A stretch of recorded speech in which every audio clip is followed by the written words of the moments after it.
సత్యనారాయణ అనుగ్రహణ ఇక ఆ బ్రాహ్మణుడికి చాలా ద్రగము దాంట్లో దాంతో బ్రాహ్మణులను బంధువులను పిలిపించుకొని వచ్చి ఇలా అత్యంత భక్తి శ్రద్ధలతో సత్యదేవుని వ్రతాన్ని ఇచ్చినాడు. వ్రతం యొక్క ప్రభావంగా ధనవంతులై, విక్రవంతులై, భోగవంతులై, చాలా ఐశ్వర్యవంతులై ఆ రోజు నుండి సుఖ సంతోషాలతో జీవిస్తాయినాడు.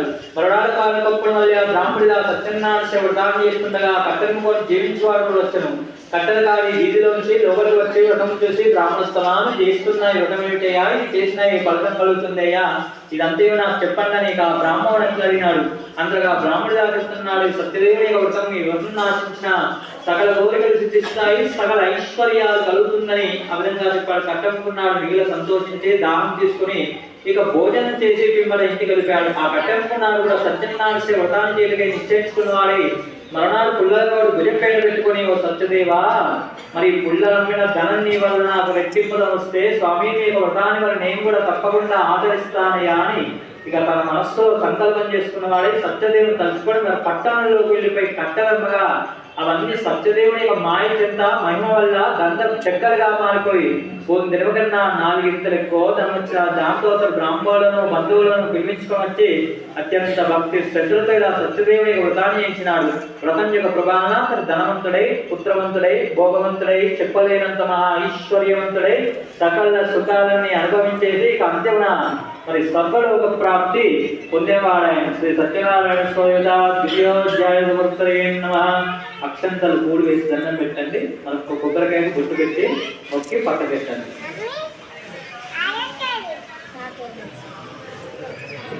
పూజా విధానం అయ్యగారు చదువుతున్నాడు.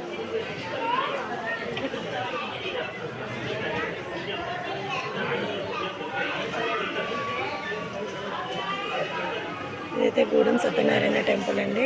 ఇది అన్నవరం తర్వాత 2వ టెంపుల్ గూడెమే అండి. ప్రతి కార్తీక పౌర్ణానికి అయితే మళ్ళీ అక్షంతలు పుష్పాలు పట్టుకొని స్వామివారి యొక్క 3వ కథ వింటూ ఉండాలి. మునిశ్చేశ్వర మరి యొక్క కథ చెప్తున్నాడండి.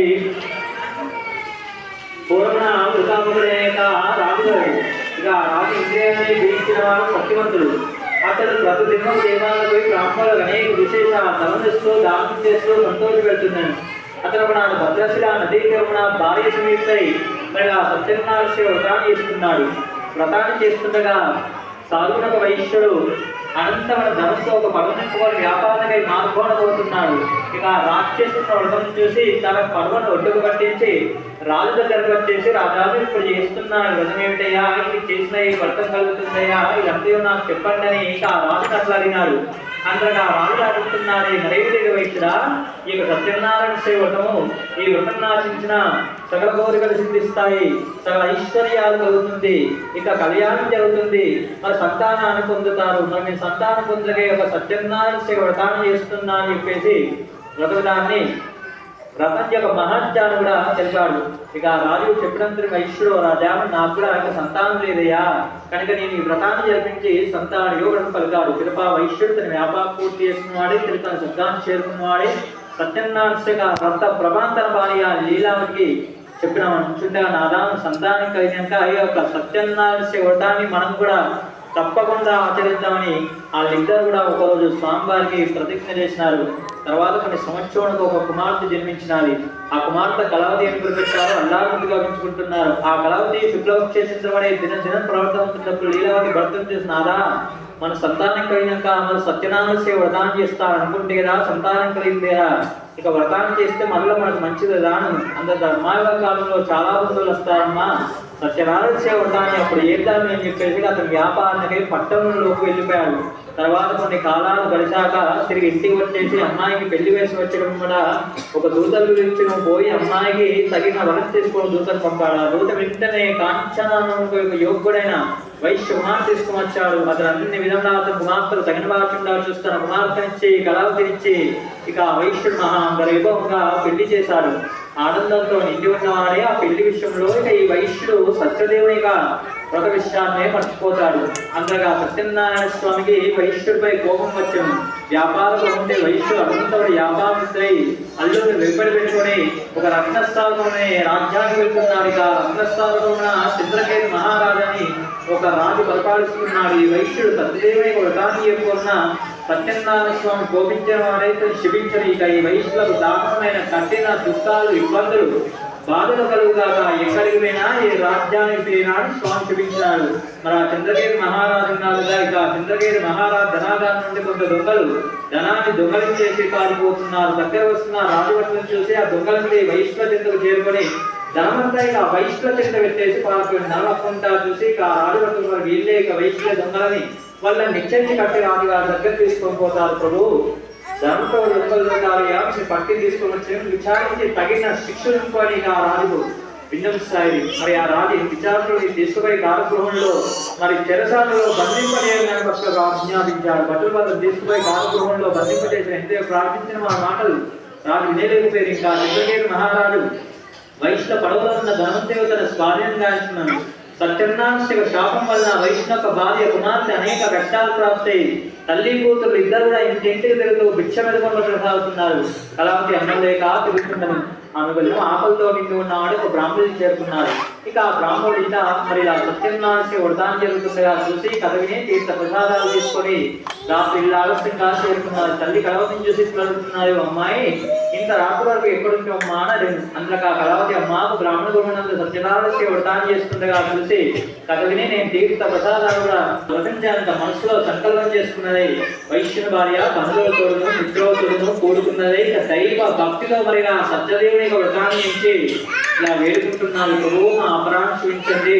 మరి మా భర్తయు మా అల్లుడు ఎక్కడున్నా సుఖంగా మా ఇల్లు చేరగట్టు అనుగ్రహం పండి స్వామి అని ఆమె భక్తి శ్రద్ధతో స్వామివారి యొక్క వ్రతాన్ని ఎంచి పెడుతున్నది. అంతే సత్యనారాయణ వ్రతాన్ని చేయడం సత్యనారాయణ స్వామి సంతుష్టై చంద్రగిరి మహారాజుకి స్వప్నంలో సాక్షాత్కరించి, ఓ చంద్రగిరి మహారాజా అన్యాయం బంధింపజేసిన వయసులో అన్న భక్తులయ్యా, వాళ్ళకి నావల్లని ఆయనది వాళ్ళ ప్రాణకాలను విడిచిపెట్టు, వాళ్ళ ధనవంతో ఇచ్చివేయు, మరి లేదా మరి నీకు నీ రాజ్యానికి సర్వ కష్టాలు ఇబ్బందులు ఉంటాయని చెప్పేసి కళలు అదృష్టైనాడు. మరణాలు వింటేనే రానంతరం పురోహితులకు ఇచ్చి సభ చేసి తనకు వచ్చిన కళను వాళ్ళందరం శుభ్రకెళ్తున్నాడు. వైశ్వరుడు వెంటనే 100 వ్యక్తులు తీసుకుని రాజభక్తులు విజ్ఞాపించాడు. భటులు వాళ్ళు చెప్పినట్టు బయటికి తీసుకొచ్చి రాజు సోడ నిలబెట్టిన రాజు వాళ్ళని చూసి ఇలా అంటున్నాడు, వైశ్వరా నన్ను చూసి మీరు భయపడకండి, మీకు దైవ ప్రాతినిధ్య దుఃఖాలు సంభవించాలి, ఇక మీకు భయం లేదు, మిమ్మల్ని నేనేం చేయను, ఇక విడిచిపెడుతున్నా అని చెప్పేసి రాజు విడిచిపెట్టేసి క్షేమం చేయించి కట్టుకుంటకు నూతన వస్త్రములు ఇచ్చి తన స్వాధీనం చేసుకున్న ధనం కన్నా ఇక రెండింతలకు ధనం ఇచ్చేసి సంతోషపరిచినాడు. ఇంకా చంద్రగిరి మహారాజు ఆధారంతో, ఓ వైశ్లారా మళ్ళీ మీరు సుఖంగా ఇక మీ ఇంటికి పోవచ్చని చెప్పండి. వైశ్య రాజు నమస్కరించి అనేక విధంగా వాళ్ళ సముద్ర తీరున ఇక కొంత దూరం పోయిరి. శ్రీ సత్యదేవాయ బ్రతకట తృతీయోధ్యాయ సమర్థరేణులు పూరి దండం పెట్టండి. మనకు కొబ్బరికాయ గుట్టు పెట్టేసి మొక్కి పక్కెట్టుకోండి.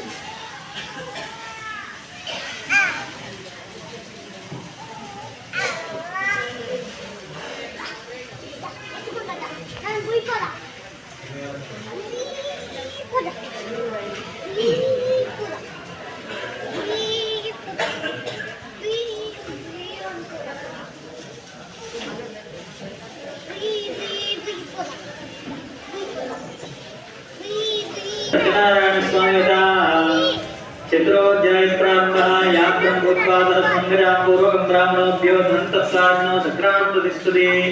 మునిశేషారా మరి యొక్క కథ చెప్తున్నాడండి. ఇక వైష్ణవుడు సముద్ర తీరున కొంత దూరం పోయిన తర్వాత సత్యనారాయణ స్వామి ఇక వైష్ణవులను పరీక్షించడమై ఒక సన్యాస రూపాన్ని ధరించి వైష్ణగారికి వచ్చేసి, వైష్ణారా మీ పడవలో ఏమున్నదయ్యా, ఇక ఆ సామాన్లు సంచులేంటయ్యా చెప్తున్నారు. ఇక మాటలు విన్న సన్యాసి, సరే ఇక మీ మాటలే సత్యమవుగాక ఇక నిజమవుగాక ప్రదావస్థను చూపించి కొంచెం దూరం ఇక చెట్టు కింద కూర్చున్నాడు. ఇరవై వైష్ణవ నిత్యోత్సవాన్ని నెరవేర్చుకున్నవాడే పడవలో చూసి తెల్లబోతున్నారు. బరువు తగ్గి నీటిలో పడవ పైకి తెరుతున్నది. ధనముల సంచుల పోలో ఆపలా తీగలా మాట చూసి వైష్ణులు అక్కడనే మూర్ఛలసాగారు. కొంచెం సేపటికి తెలివి తెచ్చుకొని విలపించసాగుతున్నారు. అల్లుడు మామని చూసి ఏడ్చుకున్న ప్రయోజనం ఏముంటుంది మామ, సన్యాసి వినించాలి, ఏమి చేసినా సన్యాసి చేయను, ఆయన ప్రార్థించమని అలా చేసినా మళ్ళీ మన ధర్మం నాకు లభించనేమో అని చెప్పను.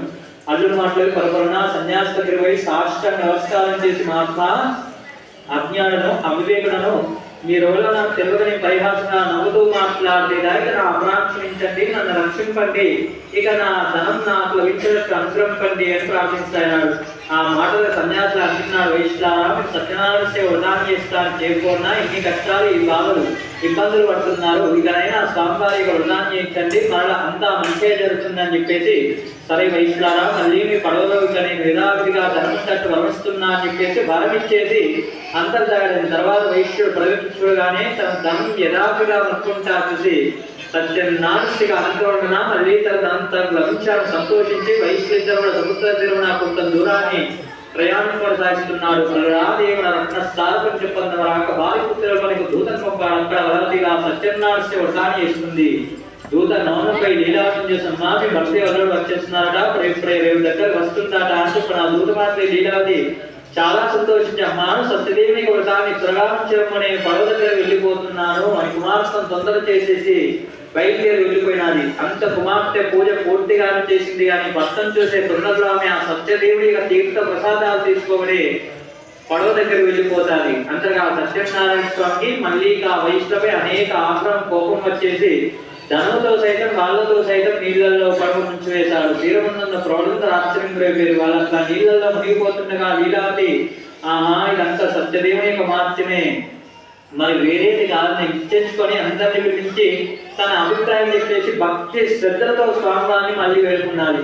అందుకే సత్యనారాయణ స్వామి ఆకాశం మాటలు ఇలా నోడుతున్నాయో అమ్మా మీ కుమార్తె నా తీర్థ ప్రసాదాలు తీసుకోగానే ఒక భక్తం చోటుకు వచ్చినది, ఆమె ఇంటికి వెళ్ళి నా తీర్థ ప్రసాదాలు తీసుకున్నచో అంతే శుభం కలుగుతుందని ఆకాశ మాట వినే కళావతి వెంటనే ఇంటికి పోయి తీర్థ ప్రసాదాలు తీసుకుని తిరిగి సముద్ర తీరికి చేరుకునేసాగి తన భక్తి నామతో ధర్మతో సైతం మళ్ళీ నీళ్ళల్లో పడవ పైకి చేస్తున్నాడు. అదంతా చూసి అందరూ రాష్ట్రపడి కళావతి తండ్రి చూసి తండ్రి ఆలస్యం చేసిన ఇంటికి పోని బ్రహ్మాన్ని వైశ్య బంధుమిత్రులు కలిపి ఇక ఇంటికి వెళ్ళేసి ప్రతి పౌర్ణమి తిథి కానీ వాళ్ళు ఏకాదశి నాడు కానీ అత్యంత భక్తి శ్రీ సత్యదేవాయ వ్రతగత చతురోధ్యాయ సంవత్సరేన్నమా అక్షంతలు పూలు వేసి దండం పెట్టండి. మరొక కొబ్బరికాయ గుర్తు పెట్టేసి మొక్కి పక్కెట్టుకుంటాం.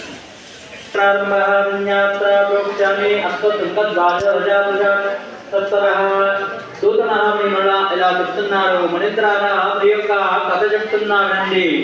పూర్వన తుంగతోడనేక రాజుగాడు ఇక ఆ రాజు ప్రజలను కన్నతోడే చూస్తూ రాజు పరిపాలన చేసిండను. ఆ తుంగతోడనాడు ఒక అడవికి వెళ్ళేసి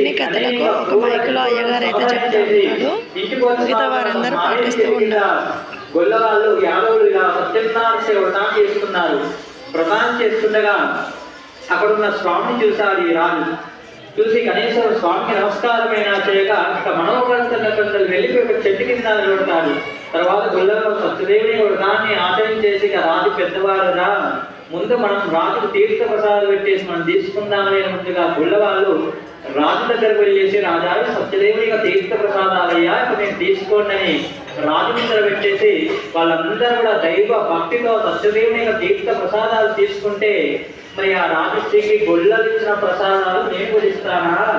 నేను రాజ్యానికి మహారాజుగానికి రాజునని గర్వంచే అహంతే ఆ సత్యదేవుని తీర్థ ప్రసాదాలు తిరస్కరించేసి తీసుకోగానే ఇక తన రాజ్యానికి రాజు వెళ్ళిపోతాడు. అందులో సత్యనారాయణ స్వామికి ఆ రాజు పైన అనేక ఆగ్రహం కోపం వచ్చను. అందుకే ఆ రాజు ఒక నలుగు కుమారులు మాయం చేశాను. సర్వ సంపదలన్నీ అందించుకోవడం క్రమంగా దరిద్రం సంబంధించను. ఆ రాజు యొక్క రాజ్యాన్ని శత్రు రాజ్య పరిపాలన చేయించను. అదంతా చూసి రాజు తనలో తాను ఇప్పుడు కుమిలిపోతూ ఏడుస్తూ బాధపడతా గొల్లలిచ్చినారని మన నీచంగా భావించి సత్యదేవుని తీర్థ ప్రసాదాలు చేసుకోవచ్చు కదా. అందుకే సత్యదేవుని నాపై కోపం కలట వలన నాపై ఆగ్రహం కలట వలన మన ఇన్ని కష్టాలు ఇబ్బందులు బాధలు సంభవిస్తున్నాయా అని అప్పుడు ఆ రాజు గ్రహించి తెలుసుకొని వెంటనే ఆ రాజు గొల్లలు చెక్కలు చేస్తున్నాడే దైవ భక్తితో గొల్లలు తెచ్చుకొని అత్యంత భక్తి శ్రద్ధలతో మళ్ళీ ఆ రాజుల సత్యదేవుని వ్రతాన్ని ఇచ్చినాడు. ఇక వ్రతం యొక్క కృపాన మళ్ళీ ఆ రాజు పుత్రవంతుడై భోగవంతుడై చెప్పలేనంత మహా ఐశ్వర్యవంతుడై ఇక సకల సుఖాలన్నీ అనుభవించేసి ఇక అంతిమ ఆ సత్యలోకానికి వైకుంఠానికి చేరువైపోయాడు. కలియుగంలో సత్యనారాయణ వ్రతం ప్రశిక్షిస్తున్నారు. కలియుగంలో సత్యనారాయణ స్వామి కొందరు సత్యేశ్వరుడని, కొందరు సత్యదేవుడని, కొందరు సత్యనారాయణుడని తెలుసుకున్న సనాతనుడని కలియుగంలో అనేక అవతార రూపం పొందుతూ భక్తులను కాపాడుతూ వారి యొక్క కోరికలను తెలుసుకున్నారు. వ్రతం చేయడం శక్తి లేకున్నా ఎవరైనా సత్యదేవుని వ్రతాన్ని ఆచరిస్తుండగా చూసిన దైవ భక్తిలో సత్యదేవుని కథలు వినిన సత్యనారాయణ స్వామి యొక్క అనుగ్రహం వలన సకల కష్టములన్నీ తొలగిపోయి సకల సంపదలు కలుగుతాయని మనం మనస్సులో అనుకున్నటువంటి కోరికలు సత్యనారాయణ స్వామి తప్పకుండా నెరవేరుస్తారని ఆనాడు శోడకాది మహామునిలో సూత మహాముని చెప్పినట్టే విషయం. మరి శ్రీ స్కాందపురాణే రేవాకాండే సత్యనారాయణ స్వామి వద పంచమోధ్యాయ సంవత్సరేణ అందరూ కూడా అక్షంతలు విరుగుష్టాలు వేసి స్వామివారి కొంచెం చక్కగా దండం పెట్టుకోండి. 5వ కొబ్బరికాయ గుట్టు పెట్టేసి మొక్కి పక్కెట్టండి. అమ్మ ఆడవాళ్ళు మంగళాన్ని కొద్దిగా పక్క జరిపి పీఠ ముందు నీళ్ళని తుడిచి పసుపుతో ముగ్గు వేయండి అమ్మ.